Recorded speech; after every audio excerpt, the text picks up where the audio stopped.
Oneida men went in the Marine Corps? I don't know. So many of them we've interviewed, they were in the They Marines. knew what was the best, I guess so. My husband was in the Marines. Yeah, I know. Our sons were in the Marines. Yeah, and your nephews? Yeah, my nephews were in the Marines. Yeah. Yeah. Hey, tell me what you lost or Well, I had to get a taste of the rolling? Navy first of all. See, You were in the Navy spent too? in the Navy first, and then I shipped over to the Marine Corps. Oh. Okay, Wendell, we'll start then. Could you give us your full name and spell it for us, please? Oh, my name is Wendell W. McLester. That's Wendell. The W stands for William. And then McLester, of course, MC, capital Lester. Okay, and where were you born, Wendell? I was born at St. Vincent Hospital in Green Bay. Okay. They took my mother in there to have me. Okay. And that's exactly where I was born. Do you remember, do you know the date? Yes, I certainly do. Okay. October 24th, 1930. Oh, okay. And could you give me the name of your parents? My mother is Blanche King McLester, and my father was Lee McLester Sr. Okay. Yeah. Did you know the names of your grandparents on your mother's side? Yes, on my mother's side was Baptist King, was her father, and her mother's name was Mary. Okay. Yeah. Did you know their parents' names at all? I'm sorry, I don't Okay. have the Well, names. most of us can't go back that far. Yeah, that's quite a while. See, I was born in 1930, Yeah. and my grandfather died in 1930. He died the year I was born. Oh, okay. Yeah, Baptist. He took care of this, of the Episcopal Church and the grounds and everything for approximately 30 years. Oh, really? Yeah. Oh, that's interesting. Yeah. And did you know who your father's parents were? I met not his parents, but I met his brothers, two of his brothers. He was from Alabama, originally born in Rome, Georgia, but he spent most of his life in Alabama before he came up here. Okay. Yeah. And what was his brothers' names? Oh, let me see if I can think of those now. John McLester, and the other one I can't quite remember what. Were there any sisters? Not that I know of. Oh, okay. Not that I know of. Yeah. What about Never your did mother? talk. Did she have sisters and brothers? My mother? Mm-hmm. Yes, she had a number of sisters and brothers. Julia Sennard was her sister. Let's see. And the brothers was Bennett King and I'm trying to think of the other one. He resided in Menominee Reservation most of his life. And, oh golly. Trying to think, maybe it'll come back to me. Okay. Well, when it comes back to you, you can mention it. Yeah, Okay. right. Did your mother ever talk about what kind of education that she had, or if she went away to school or anything? Well, my mother was sent to school as many of our people were. She was sent down to Chilocco, Oklahoma. Oh, okay. And she was only about, I guess, from what I understand, about 9 or 10 years old when they sent her away to school. And she served a number of years there. I don't know exactly how many, but that's where she met my father. Oh, okay. And as a result, it ended up in them getting married and coming to Wisconsin, because he was a carpenter at the time and working at the school in Chilocco, Oklahoma. Oh, okay. Was there a special name for the school that she went to? No, I guess Or they was it just just called it Chilocco? the Chilocco Indian School. Oh, yeah. okay. It's a pretty well-known school. I understand not many of our people Went were there? sent there, but we have had a number that did go there. I guess most of them went like out to Carlisle and those places out east. And how many years did you say she went there? I don't really recall how many years she went there, but she went there and graduated from there. Oh, she graduated Yeah, from she there. graduated Okay. from it, yeah. And then after her and your father got married there in Chilocco, and then they moved back to Oneida? They came to, they came to Oneida, Oh, right? okay. And that was about it. Had all the children. I was the last born. I'm the youngest of the six Okay, and there's children in our six family. children in your family. Yeah. Could you give us the names of Yeah, them? 3 boys and 3 girls. The boys was Lee McLester Mm-hmm. and Clarence McLester. Mm-hmm. He was a second. And then I had Winifred was the oldest daughter, and Mary Edna was second oldest, and Winona, who was the youngest daughter. But I happen to be the youngest of the crowd. Yeah, 2 of them still survive, Mm-hmm. Mary Edna and Winona. Mm-hmm. Mary Edna lives here on the Oneida Reservation, and Winona lives out in Morris Plains, New Jersey. Oh, okay. Mhm. And then did you have a brother that lived in Florida for a while too? Yes, Clarence lived in Florida for a number of years after he got out of the service. Mm-hmm. He married a girl from Georgia, and they ended up in Florida, Oh, in okay. Coral Gables. They lived in Coral Gables for many years Mm-hmm. until he passed away. Mm-hmm. Your mother, could you tell us a little bit about her and her church affiliation, and did she have any special talents that she worked with as far as in the church or with any kind of groups in Oneida? Well, she was a very devout Christian, and she worked quite heavily with the elder women, as I recall. She was part of the original Oneida singers that starts singing our hymns under Father Christian back in 1936, I believe it was, when they started the choir. She was one of the originators of that. Her and Ruth Baird and Mrs. House, Mrs. Walter House. Okay. Those were the 3 women that headed the singing groups that sang in the Oneida Choir here. She worked a lot with the church in many activities. Some of the elder women did a lot of sewing, and she became very, very dedicated to her work within the church. That was about it, I guess. Yeah. When anybody in your family became ill, how did they have you treated? Did you go to a doctor, or were you just treated at home with medicines? Or? Well, a little bit of both, really. I mean, for like colds, sore throats, and some of the so-called non-life-threatening type of illnesses, we doctored up on what they call number 6, and chewed the root medicine for sore throats and so forth. Sweet flag? Yeah. But outside of that, we just went to the doctor.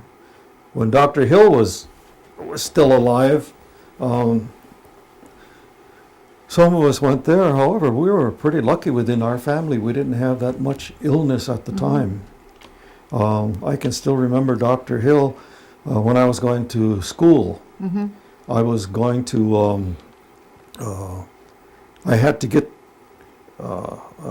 checked over, a health check before going to school because I was going out for sports, and I can still see Dr. Hill as I would walk in their home there. She'd have the little listener, on her, and she'd check around and see if you're breathing okay, and she said, "Okay, where do I sign?" She would sign the certificate, and that was back in the 40s when I was going to East High, because I played little football and track and stuff for East High and Washington Junior High School. Okay, well, we'll go up to your childhood. Oh boy. See how much you remember about your childhood, where you went to school, and things of that sort. Well, I went to one school, and that's right across the road from here, Okay. the Oneida Indian Mission School. I started there, and I graduated from there, 8th grade. Through all those years, we had a number of teachers. Much of the time was the teachers were either nuns from this parish, and then we also had hired teachers from the outside, from Green Bay area too. But it was the normal schooling, and at the time I went through and graduated, it was really heartening to know that our graduating class was one of the classes that that really was ahead in their learning. Because when I graduated from here and went to Washington Junior High School, I had already been involved in algebra and so forth, and they were just now teaching it in the 9th grade at Washington Junior High in Green Bay. Oh. So from that standpoint, I guess I can say that the teachers that we did have were quite proficient. Okay. And the Sisters of Holy Nativity provided a number of the teachers that taught in the mission school here in Oneida. Yeah. Then where did you go from Washington? Washington over to East High. East High School? Yeah, from there to East High School. Did you graduate from East High School then? I didn't graduate from East High School. I went there a couple years, and then we were having tough times at home. My mother and father were no longer together. My mother had been taking care of me for the last few years, and as a result of that, like I say, these tough times, and so I quit school about in 1948, and I joined the Navy. I went into the Navy, Okay. and because a number of things were happening at the same time. Where we lived originally was in the old Oneida Hospital over here on the corner, and while I was going to school, coming home one day on the bus stopped where you're supposed to stop. It's supposed to be in front of the building, but there was no building there. It had burnt down while I was in school. Oh my goodness. So my sister, Winifred, who had been working over here with the sisters, ran across the field to take my hand and help me out of the bus, and then from there we had a time finding a place to stay. But we finally ended up at our relation, Prudence Dockstitter. Prudence gave us shelter until we made other arrangements. And because of all that mix-up at the time, was hard on school and was hard on me and was hard on everyone. So I decided to join the service, and because I had just turned old enough to join the service with a signature. And as a result of that, I was able to send money home to her. And then we finally bought that little place up on Salt Pork Avenue. It's called Shenandoah Drive now. Okay. We were able to buy that little place from August Firm. Oh, August Firm okay. owned it, yeah. August and Celinda Firm owned it at that time. And that's how we survived. Yeah. Okay, and then after you went in the Navy, where did you go from there? And how long were you in the Navy? Well, went in the Navy in '48, and I got out. I was under what they call a 1-year enlist, 1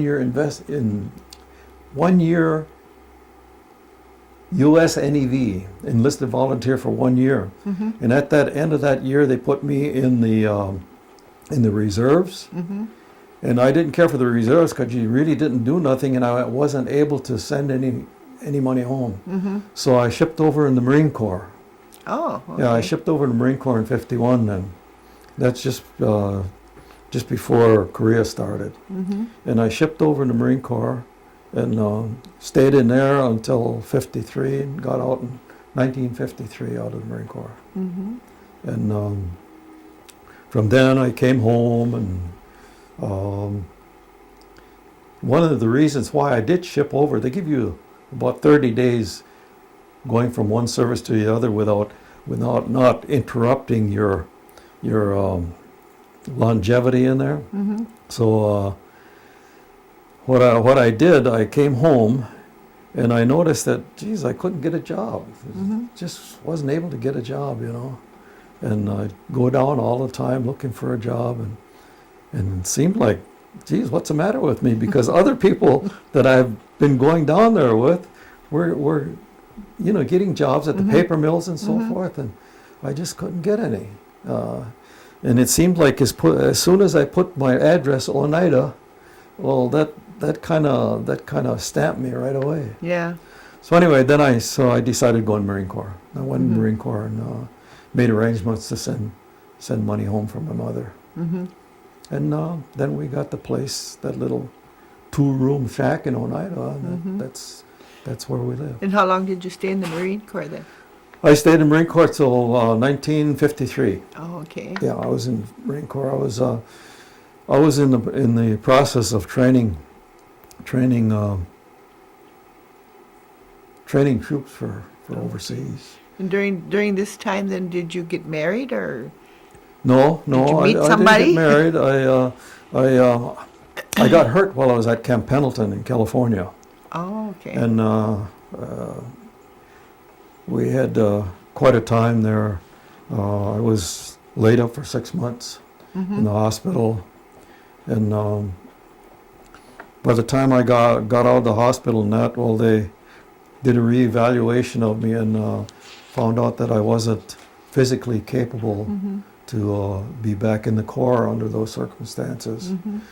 And so they were more thorough in doing their investigations at that time because the war was still going on. See, the war didn't end until I think it was August or something like that. And this was the first part of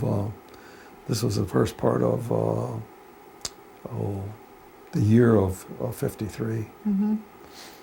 So anyway, I stayed in there and finally got out, and got out with a disability rating Mm-hmm.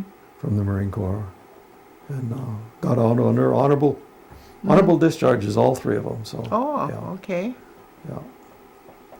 And then I came home, like I said, started doing a number of things. I worked a few months in Chicago and come back here and got married in '56. Okay. And who did you marry? Thelma Cornelius. Thelma Cornelius? Yeah, Okay. Joe Cornelius's daughter. Did you start raising a family then after that? We started, well, I was actually looking basically for something to do. And for the summers, I was having the opportunity of going to the Wisconsin Dells Mm-hmm. to perform at the Indian ceremonial during the summers. Mm-hmm. And I would go along with Woodrow Webster because he had been there for several years also. Mm-hmm. And then I come back here and do different odd jobs and so Mhm. forth. Nothing ever real steady. And that was about it until I got involved in going back to school. Okay. I did go back to school at NWTC in Milwaukee. Mm-hmm. And went to gain a degree in radio and electronics and business. Mm-hmm. And so I graduated from there and went to work there for a while, and then came to Green Bay, and I opened a shop up here in Green Bay. And I also worked for another electronics firm Mm-hmm. in Green Bay too. And had that for a couple of years, and then I got a call from from Madison asking if I would be interested to be appointed to a position in the business Wisconsin Business Development Department. Okay. Mm-hmm. To learn economic industrial development. Mm-hmm. And I said yes. So I closed my shop, and I went to Madison and stayed 1 year with the business development department in Madison, and that was at the request of Governor Knowles was governor at the time. Governor at the time. Yeah. Mm-hmm. And spent 1 year there, and I was going to continue on within the department, but at the end of that year, I got appointed by new governor had come in, and I got appointed by the new governor to work for the Upper Great Lakes Regional Commission. So I guess I was the first on a reservation Indian from Wisconsin Mm-hmm. ever appointed by a governor to a staff position. Oh, good. And under that Upper Great Lakes Regional Commission, I stayed there for a period of 8.5 years. Mm-hmm. And basically what that was working with all the Indian tribes in Wisconsin, plus all the communities that were incorporated in developing economic development, but primarily in the water, the sewer, Mm-hmm. and those things that would advance that community to be prepared for economic development. Mm-hmm. And so I worked under that for about 8 years, while being on the business committee, because I had gotten elected to the business committee in I think it was 71 or 72. Were those full-time positions then, or not? No, we just worked off and on. We had Oh, night okay. meetings at the old school, Chicago Corners. Oh, you know. okay. Uh-huh. Yeah, Chicago Corners. And once in a while, when I first went on, we also had them at the old CC camp in that Mhm. stone building. Mm-hmm. Yeah, we had them there a few times too. But we had a regular meeting a month, but Mm-hmm. Meetings off and on Mm-hmm. when something serious came Mhm. up. And I stayed with that also for about 10 years. Mm-hmm. That was about that, I guess. And then when did you start raising a family then? Oh, let's see, what the heck was it? 1958. We started our family with a son. Uh-huh. His name was Wayne, and he was the firstborn. And then about 14 months later, we had another one, a little girl this time. Oh, okay. So we paired them up. Yeah. And her name is Joan. Okay. She's now married and living next door to us. Uh-huh. And she has a little daughter who is 7 years old. So you're grandpa. And I'm grandpa and do a lot of babysitting.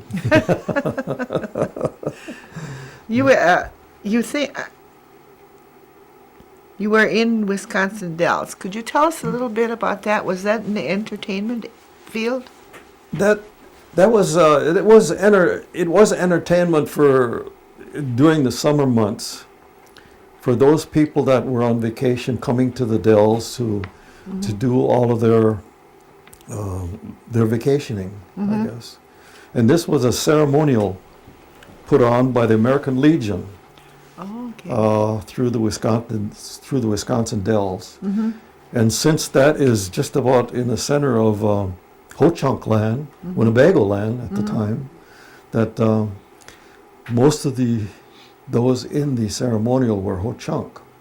Although they did have Indians from all the way from southwest come up, Mm-hmm. and some from the far west come over to do some of the dancing, to do some of the singing, and specialty things like playing the flute the harp and so forth.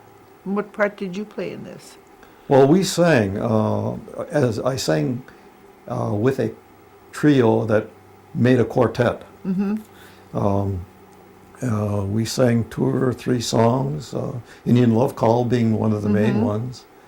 And we performed, plus we also had to dance when they had group dancing. Oh, okay. So we did both. We did put on the singing, and we had to participate in the group dancing also.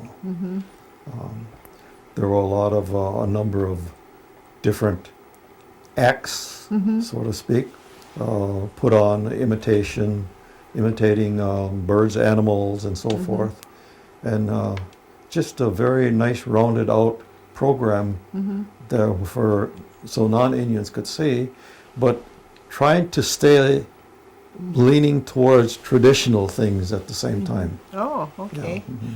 You've been involved with the tribe for a number of years. Could you tell us a little bit about the different involvements that you've had with the tribe? Well, they've all been all the involvement I've had with our tribe has been very interesting and very rewarding for me as an individual. From the standpoint, getting to know our people better and being able to help in some cases, along with trying to keep some of our traditions alive. While I was on the business committee, it was very, very important that the business committee, of which I was a part of, make decisions that were good for everyone, all of us on the reservation, and not for just one person and that.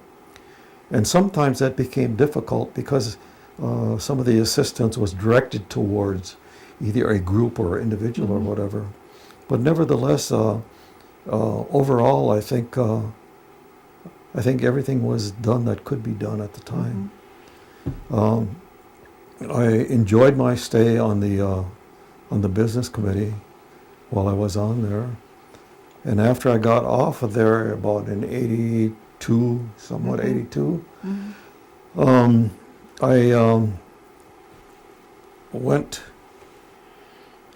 and did some work a little bit later as director of the Senior Citizens Program. I stayed on that for about 5 years. And I stayed on that actually until I retired. And when I retired, we had a proposed community structure at the time. And it was a structure that would have housed the elderly. It was called a community-based residential facility. And I was working on that at the time. And things were going along great. However, when it became time to make the final judgment, for whatever reason, the general manager and the chairperson of the elderly turned it down. They brought it before the General Tribal Council, and they turned it down. I guess that was one of the things that hurt the most, because I could see where our people, especially the elders, really needed that kind of a facility that could provide the health care, provide the nourishing foods, and overall assistance so they could live in comfort in their remaining years. And that I guess hurt worse than anything when that was turned down.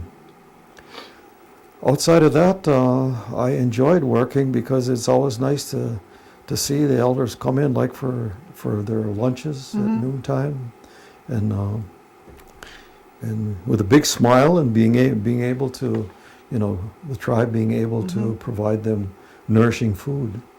Are you still involved in any way with the tribe today? Yes, I am. I had been on the finance committee for the tribe, which I got off of last year.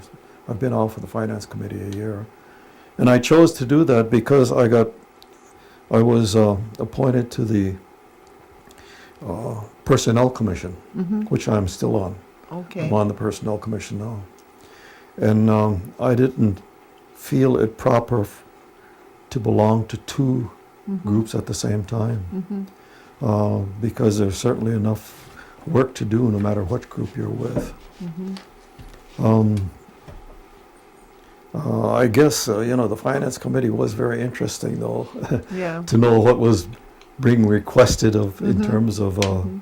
in terms of finances and that sort of thing, looking at budgets and so Mhm. forth, was very, very interesting. But I felt we had enough capable hands at the time Mm-hmm. that I would just resign from that and go over to the Personnel Commission.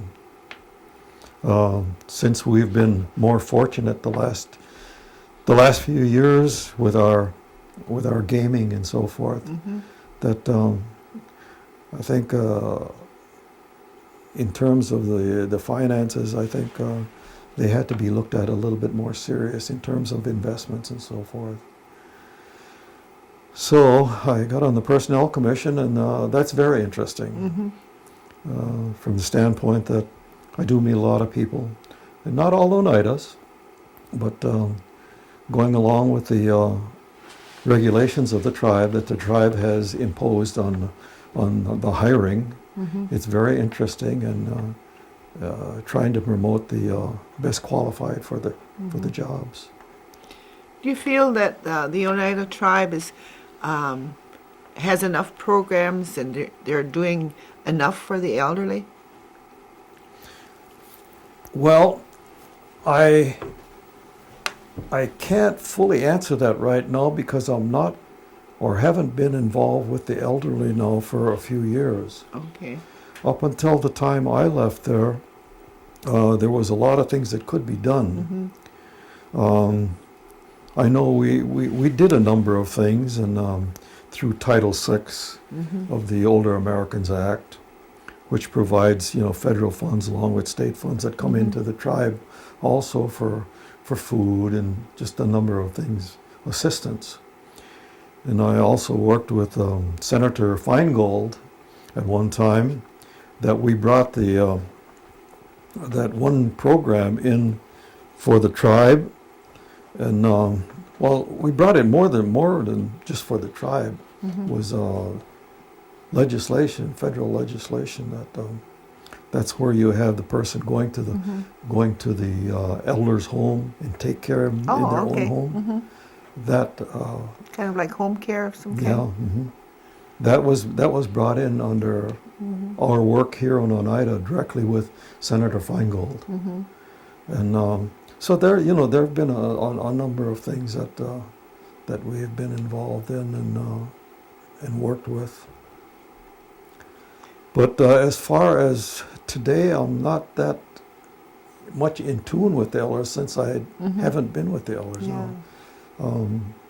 My wife still works. She works for the tribe. She's the head of the what is that again? I don't know. Education Yeah, department? I know it's the education They have a name for department, it, but I don't it's, know what they call it either. Yeah. But Well, it's- anyway, she's still working. Of course, I've been retired now for a while, but Okay. and, You I never had the retire. opportunity. Pardon? You never retire. I had the opportunity of working with the Administration on Aging out of Washington while I was doing these other things, evaluating projects that came in for federal funding. Oh, okay, yeah. I worked for them for about 14 years. Oh, did you? Yeah, I was Oh, okay. I was reviewing applications and so Uh-huh. forth for about 14 years. Oh, yeah. But I finally gave that up. I headed to travel to this Washington Oh, all yeah. the time. That Not must have been necessarily the interesting, traveling, though. but being in Washington, Yeah. it didn't. What do you think about the New York land claim? I have a granddaughter. No, Oh. the New York land claim. Oh, the New York land claim. I don't know. I, along with a couple other business committee people, back in 71, 72, flew to a hearing in Syracuse, New York, on land claims. Mm-hmm. And I've used to hear my mother talk about it. I used to hear Denison Hill talk about it. I used to hear Andrew Beechtree talk about it. And just the number of people, you know.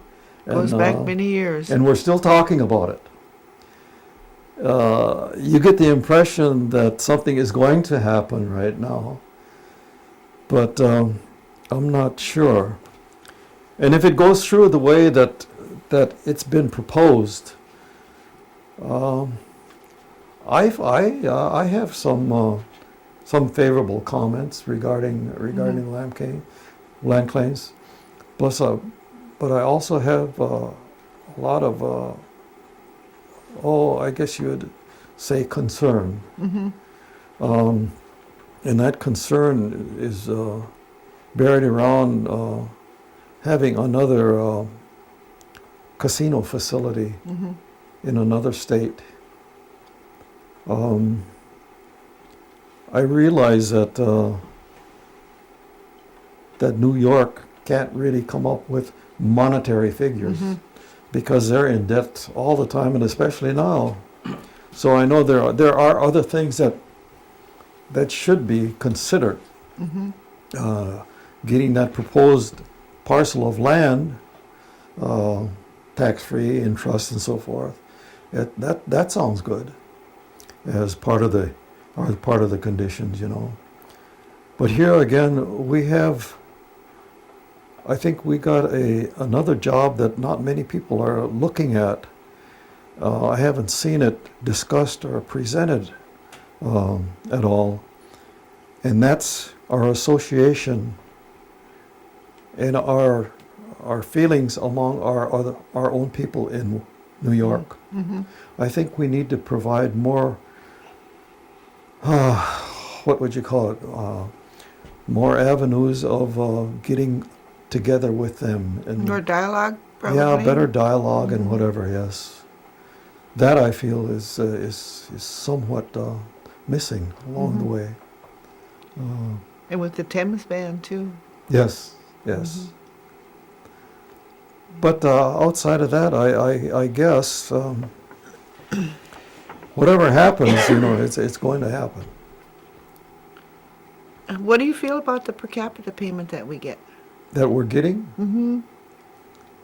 Oh, I guess I feel about the same as everybody. I enjoy it when I get it. Yeah, I think it's good.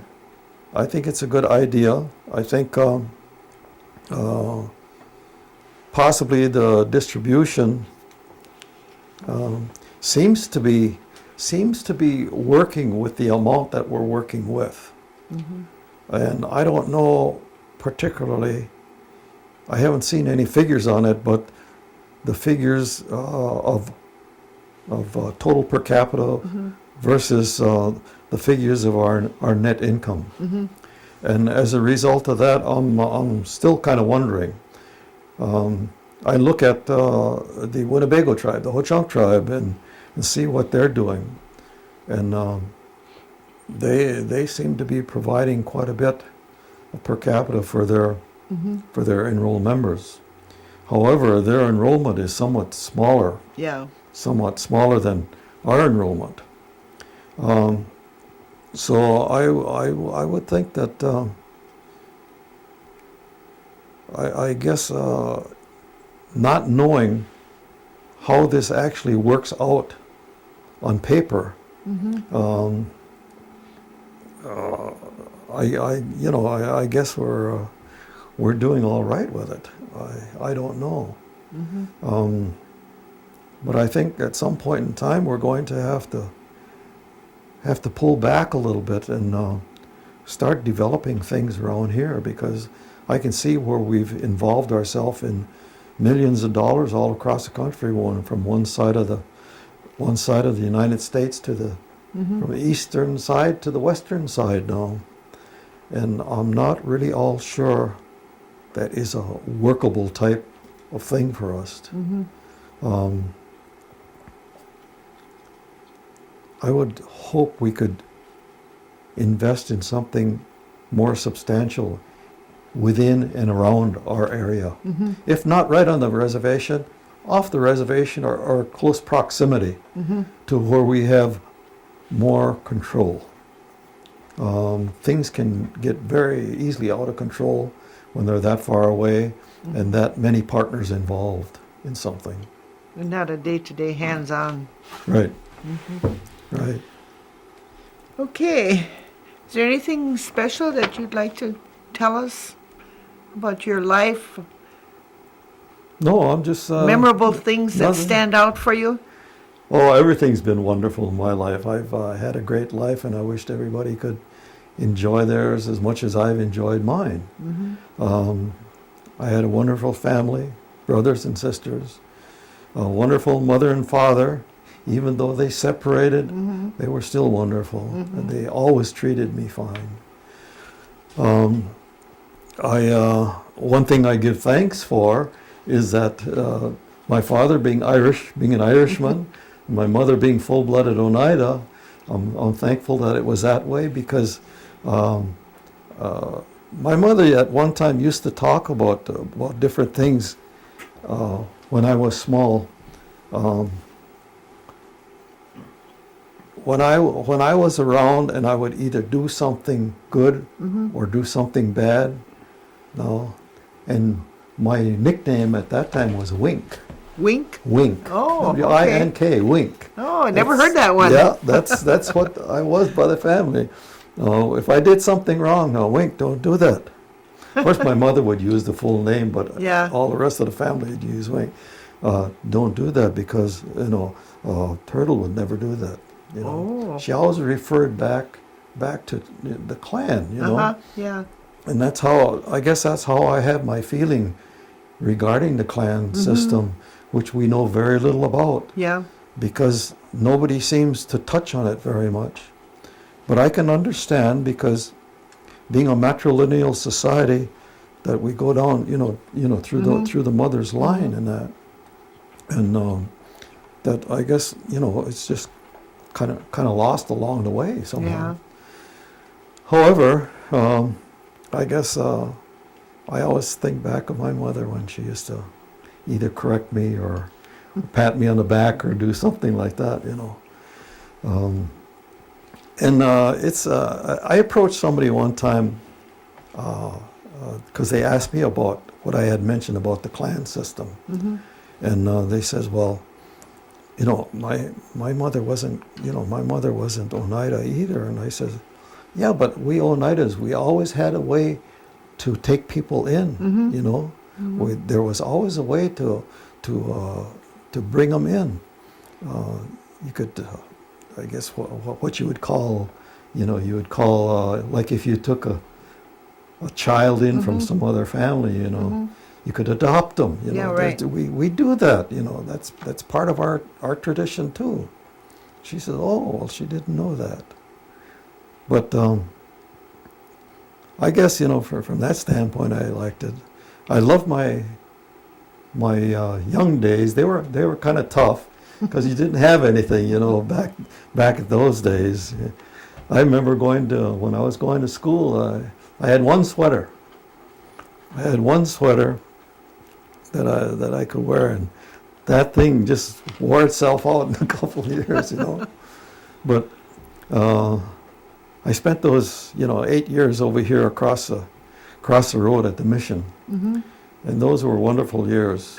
In fact, there are still some of us around yet that once we get together, I still kind of talk about all the marble games that we had, playing marbles, and they did have a swing at the time. And at that time, they had those great big popple trees in front of on the road here, that we used to climb and do those things. And so those were good years. Are there any holidays that stand out in your mind? Special holidays? Like, Special holidays. like Christmas or Well, 4th of Christmas is July or always a anything? special one, I think, for most everyone. Christmas is always a special one. And I guess the special part of Christmas is, for me, the highlight of Christmas is our midnight mass, midnight services at our church. So this year I wasn't fortunate enough to go. I had to spend my Christmas in the hospital. Ah, you were ill. Yeah. Yeah, I was in St. Vincent's for Christmas. But anyway, yeah, that was a very special time. Of course, 4th of July always used to be a special time too, because along with all Oneida, not only us as Oneidas, but the community, we used to have a parade years ago, and I should have brought that picture along too. Yeah. I was on a cart, two-wheel cart, Oh. driving a goat. You didn't bring it. Rob Elmer used to have goats too, you know. Oh, yeah. And I used to go to Rob Elmer's a lot when I used to have to go get milk and that sort of stuff. Or when we picked cucumbers, because he was cucumber contractor. So I used to do that a lot. And that was around the 4th of July. So the always parade a- was always the big thing for you. Yeah.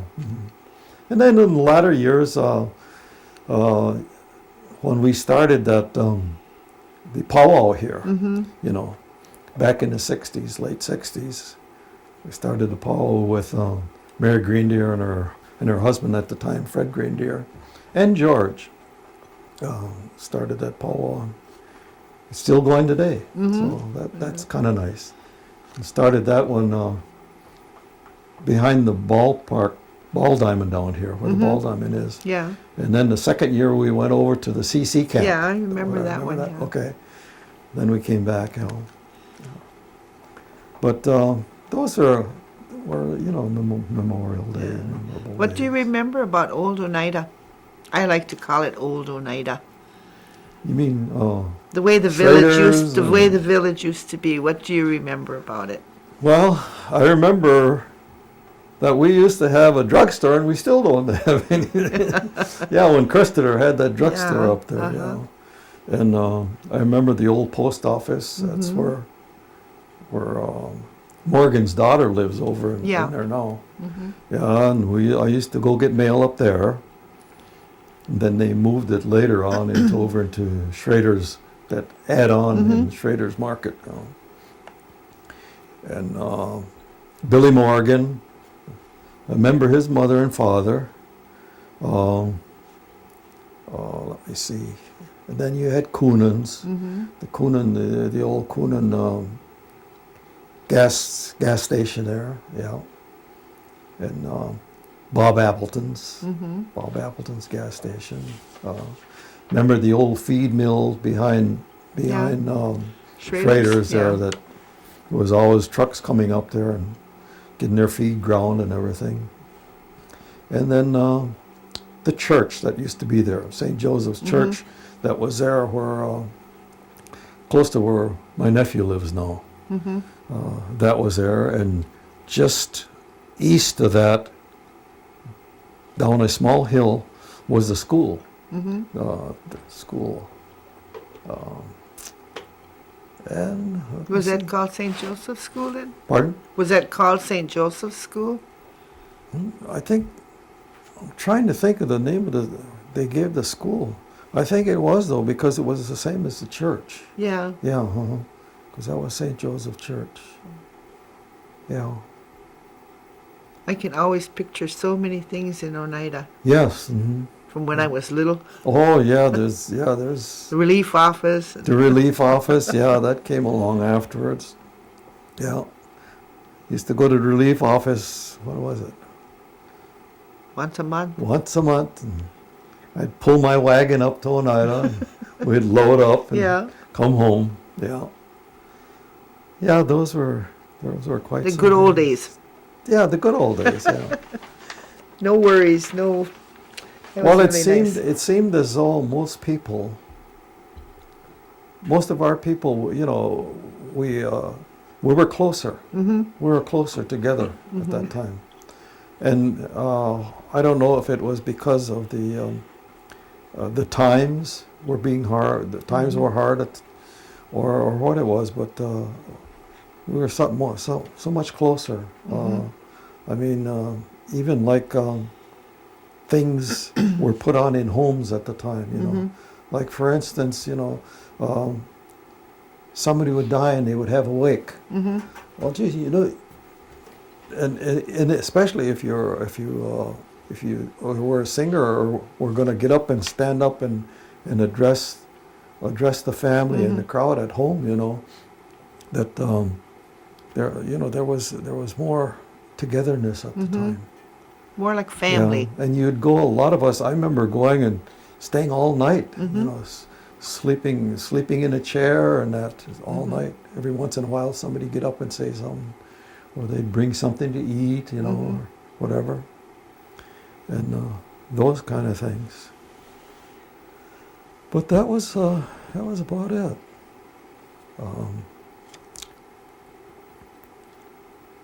Anything that you guys can think of back here we didn't ask? Nice job. Yeah, I think Quite a so bit. too. It was really good. Well, there wasn't much. My life hasn't been that really exciting, but for me, it's been a good one. Sounds like Yeah. you've done a lot more than most people. Yeah. Well, I want to thank you, Wendell, for You're doing welcome. this interview with us. And in about 3 weeks, I'll get a video delivered to you, a copy Oh. of the video. Okay. And then the tribe will keep one copy of the video, and it'll be stored at the museum. They have an archives over there for the videos that have. Okay, anytime.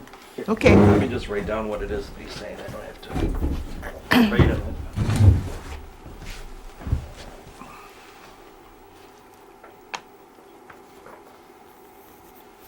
Okay. What schools now did you? Well, I did attend some schooling over and above, and I did go to the Milwaukee Technical College, I believe I mentioned before, on the business, electronics and business development.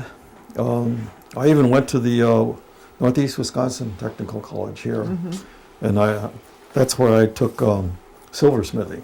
I'm a silversmith. Oh, you're a too. silversmith Yeah, too. yeah. Oh my. I haven't done much of it in the last few years. Ever since I left my store go, I haven't done much silversmith. I got all my equipment and everything yet, but and then I attended 2 universities, which lasted approximately a year length in total, because they were specialized into economic industrial development. Okay. And one was the University of Oklahoma at Norman, Oklahoma, and the other one was in Champaign, University of Illinois in Champaign, Oh, okay. Illinois. I did that along with 5 other selected Indians that worked for the federal government. Oh. And what our background was supposed to help us bring to the tribes the new, different ways of approaching economic development. And I did go to those schools. In fact, I wrote a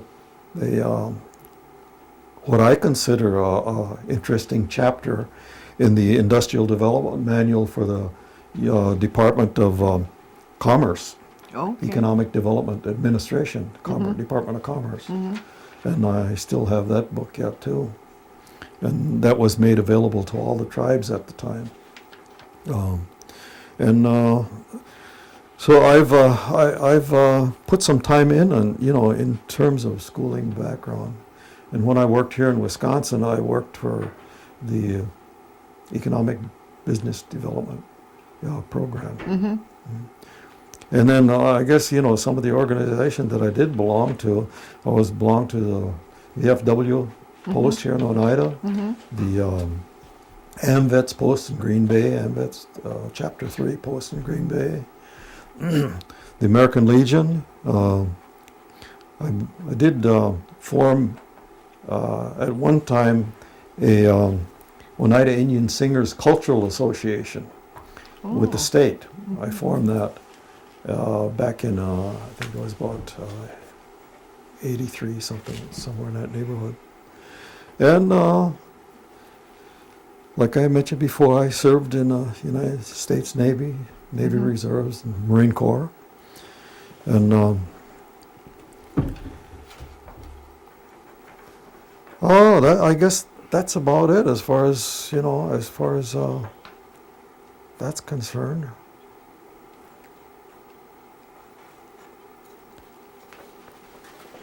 That was probably a good idea to get that. Yeah, it was. It was nice. Okay. Anything else? My qualification brief, and it ends in 85, so you know that I haven't been doing too much after that. Oh, I think Or I you've hadn't been had, doing a lot, or I I hadn't think. had to look for a job after that. Okay, we're rolling. Okay, why don't you go ahead and explain who we're looking at here? Who are you looking at? Well, right now you're looking at Wendell W. McLester, the Turtle Clan of the Oneidas. How old were you?